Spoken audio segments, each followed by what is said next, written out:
Fala pessoal, tudo bem? Hoje eu gostaria de compartilhar com vocês um tema polêmico que fala sobre metodologias de treino nas categorias de base e sobre a comparação entre o método analítico com o método situacional ou outros métodos de treino. Hoje em dia nós já sabemos que apenas repetir gesto motor não forma jogador.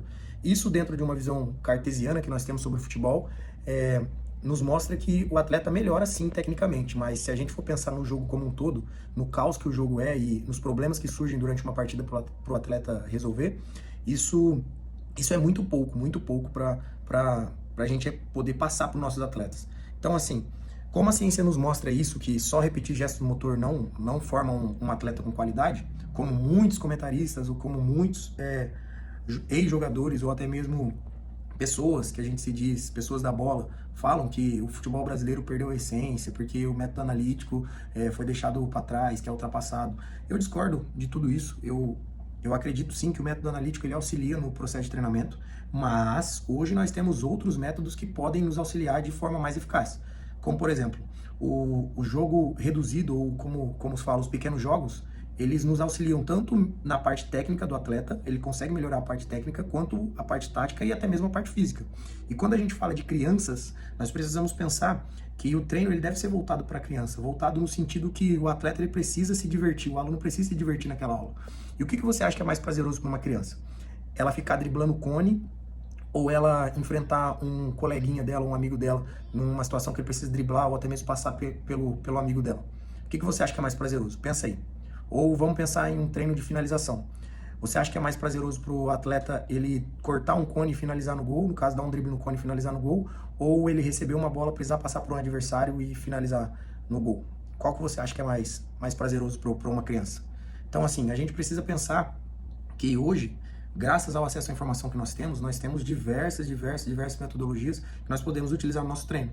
Eu acredito que o equilíbrio entre o método analítico e o método dos pequenos jogos, que são jogos reduzidos, ou até mesmo o PGFU, que é aprendendo jogando, né? Um método que você aprende jogando, eles são eficazes para se formar um atleta de qualidade. Então, quando você vai elaborar um treino, você vai pensar um treino para a sua equipe, seja ela de qual idade for, você precisa pensar nisso. Principalmente no princípio da propensão. Quanto tempo o seu atleta está executando determinada ação? Se você pensar no método analítico por si só, que vou falar por mim, quando eu treinava, nós íamos treinar finalização, se fazia uma fila de 10, 15 ou até mesmo 20 atletas para poder finalizar no gol. Às vezes, o atleta finalizava no gol, passava 3, 4 minutos e ele ia finalizar de novo, num treino aí de 1h30. Então, dentro de um treino de 1h30 que eu queria melhorar a finalização do meu atleta, obviamente que não era somente esse exercício, mas só para vocês terem como é de comparação, o atleta, sei lá, finalizou no gol 5 vezes. Então, dentro dessas 5 vezes, isso foi coisa de 3 minutos ou 2 minutos que ele teve essa relação com a bola. Será que esse atleta vai melhorar? Será que o aluno vai melhorar realizando essas ações por esse tempo tão curto assim? Então, quando a gente vai elaborar um treino, a gente precisa pensar em tudo isso. O que eu acredito que é o mais eficaz? É o equilíbrio entre essas duas metodologias. O equilíbrio entre o método analítico, sim, porque a gente precisa que o atleta tenha esse gesto motor refinado, mas não o gesto motor por si só. Porque quando a gente faz só o gesto motor, quando a gente transfere isso para a realidade do jogo, o atleta acaba se perdendo. Porque quando a gente está treinando um fundamento de passe, normalmente o atleta está fazendo sem ter ninguém correndo atrás dele ou nenhuma pessoa tentando interceptar a bola dele. Tipo, é só mesmo o refinamento técnico do gesto motor. Agora, quando a gente precisa efetuar um passe e tem alguém tentando fechar a linha de passe ou pressionando, isso transfere mais para a realidade do jogo do que propriamente o gesto motor por si só.